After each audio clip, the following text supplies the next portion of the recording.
Hello mga kulets! Welcome back sa aking channel! Yan, so nandito tayo sa ating likod. Alam nyo na, dito tayo sa ating dirty kitchen. Antay natin si Ate Lina kasi ngayon natin ibibigay yung ating maywagang balato. Yan, so si Ate Lina. Ano kasi sa loob yan eh. So, excited tayo, di ba? So, hindi niya kasi alam eh. Alam niya, sumahod na ako sa YouTube, pero hindi niya alam. Bibigyan ko siya ng palato. So, nasa loob. Kahit na maliit na halaga lang, alam mo yun, mapapasaya natin siya kahit paano. Yeah. So, ano lang tayo, hustle lang tayo ng hustle, grind lang tayo ng grind para dumami ang ating views at medyo lumaki ang ating sahod para mas malaki yung ating maibibigay. Di ba mga kulets? Ito si Ate Lina. Hi ka muna sa vlog! Hi! Hindi ako nag-electric pan dyan kay mas mainit. Ay! Malamig pa dito. Dyan, may electric pan dyan. Malamig. Ate Lina! Ano ba, pumasok na yung sahod ko kahapon sa YouTube. Oh, congratulations! Diba? Ito yung ating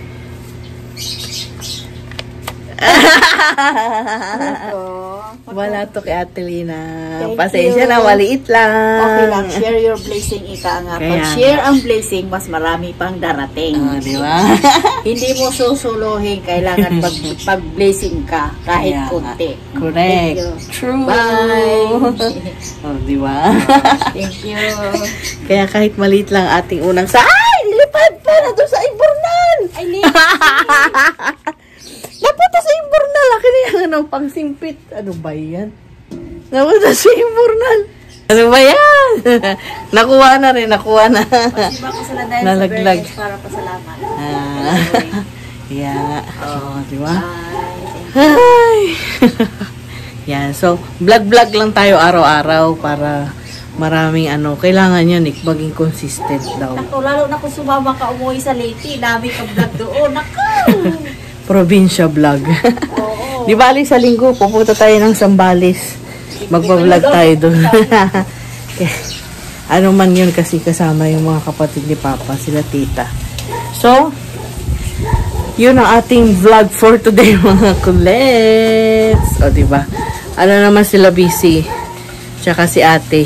Pagdating ni ate, tsaka tayo magpapa-merienda. Yan, merienda. So, share the blessing, mapaliit, mapalaki. So, maraming salamat kay Lord. Thank you talaga. Maraming salamat sa blessing. Maraming salamat sa inyong mga kulets. Sa inyong walang sawang panonood, suporta sa hindi pag-skip ng ads. Sa mga pag-subscribe ninyo. At sana hindi pa kayo manawang manood na aming mga video. At huwag kayo mag-skip ng ads mga kulets. Salamat ka doon. Nagbigay ka ng pambulsa sa Idol Uy. Pag nagpunta ulit, ano ba ngayon? Sa ano na? Ako, Bernice na punta. Ano ba? Kahit June, pasimba kayo, kahit May. pumasok kayo. Ano ba yung first Friday ng May? Ang init kasi. Pero Ano ang kalendaryo? aagahan natin. Sa Landayan. Alam mo yung Landayan? Parang Quiapo yan eh. Na, Quiapo, magkarugtong sa Quiapo. magkarugtong ba yan sa Quiapo? Ano ba to? First Friday, 4. ano na, May na. May na. May 3. May 3. Lapit na birthday mo. May 3. So, May 3 tayo. Basta hanggat maaari, pupunta tayo doon. Maganda yung biglaan. Friday at rest. Oo. Mahirap kasi yung sasabitas, di Uy, matuloy. pa na nung labor din. Oo, walang pasok. May May one. birthday mo, May 28 Martes. Sabi nga nila, Rochelle daw. Sana si Mama dumating sa birthday ni Papa. Magka-birthday pala yan sila ni Ate Lenlen. Ano tayo? Ihaw na bangus. At magluluto si Ate Lina ng repolyo. Magka-birthday ka. Hindi, ano lang kami, one day. Oh, ikaw 28 siya 29. Ayun nga, 28, 29. Basta parehas kayo ng birthday. Yan, may Mayo repolyo si Ate Lina. Oh, at least dito may electric pa na rin. Tinanggal ko yung ano eh. Yung cover niya. May electric pa namin. Tinanggal ko yung cover niya Pero kasi. hinugasan ko. Ayan, malinis yan. Oo, kasi para mas maging mahangin. O, di ba? Bili ka na rin. Bibili pa ba tayo? Hindi ba sakto na ito din eh? Hindi, bibo yun. Pakialaman mo. Bakit kung gusto mag-lipik pa yung bata, lipat-lipat. Oo, ganun talaga. Kasi yun isasabit pa natin eh. Magpukpok pa ta. Diba? Sobrang init mga ano ba yan? Sobrang init ngayon mga kulets. Mag-iingat kayo, huwag kayong lalabas ng mga 11 to 4 o'clock yan. Kasi yung munisipyo namin dito, nag-ano na yan, nagpa-suspend na ng klase simula kahapon. Nag-advisory na sila. So, all levels ngayon, public or private, walang pasok dito sa buong San Pedro. Yan. Kasi ang heat index daw dito sa San Pedro ngayong araw ay 42 degrees hanggang 51 degrees aabot. So, sober init na. Ano na daw yun? Danger zone. Welcome! Ate Lina. Ave Maria. Ate Lina. Yan. Nasa danger heat index na yung ating ano ngayong araw. Oh, kasi kanina umaga pa lang wala nang hangin eh. Tingnan nyo. Ate, puro mo pumunta kasi kailangan lang. Oh, diba? Sobrang ano nung araw oh. Taas ng sikat. Kaya dapat mag-hibernate tayo sa aircon. Mas maganda dito. Dito umupo dito. Upuan, oh, mainit, oh. Dito, hindi masyado kayo dyan. Dito mo sa likod. Oy, kaya ano man dyan, merong ano, may sunshade man dyan. Doon kasi, nakapokus ang init. Pero kung may bubong yan, hindi ka kainitan yan. Kamuupuan, oh, mainit ka, oh. Ay, matindi. Pwede naman dito ilupat ang lutuan. Oh, hindi no. Kaya na dun yung ano. Sabi ko, pwede naman dito ilipat yung lutuan. Kaya lang yung stainless doon, nilagay na doon para. Mahal-mahal na kagastos yun yan. Hindi dapat siya bibili niyan. Bibili dapat sa gun shop, walang mabili. Mahal kaya yan, makakala mo. Pilik-pikit mata yung binili, sabi niya kay Gibbs. Hindi naman, suggestion lang naman. Tag-init lang. Diba? Kasi nga, kung sabi mo dito presko, diba? Kung saan presko, doon tayo, diba? Tapos ang likod mo, lababo lang. Pero ang electric fan, hindi siya mainit. Kasi wala pang ano doon. Oo. Walang sunshade kasi doon eh. Oo. Dito. Kasi dito, may ano kami talaga dito para sa ating mga shimken. Ang mga shimken natin baka mainitan. Magkano yung speaker sa Yan. Minsan nagsisale yun eh sa SM. Siyempre, ano mo talaga, pagka original, between 2,000 to 3,500. Yan yung pinakamura ng Skechers. Pag nag-sale. Pag quality. Pero Oo, di ba? quality. Ayaw ko na bili ng mumurahin. At least, original. Kasi pag hindi original, ganun din, madaling masira. Bibili at bibili ka ulit. O, doon ka na sa original na pang matagalan. O, tapos meron din tayo dito sunshade para pag umulan, hindi papasok sa loob yung ating ano. At hindi ganong mainit. Yan. So, yan. Pero kailangan Kalat-kalat ang mantika. may butas pa rin para May hangin naman. may hangin. Kasi tingnan niyo yung mga halaman.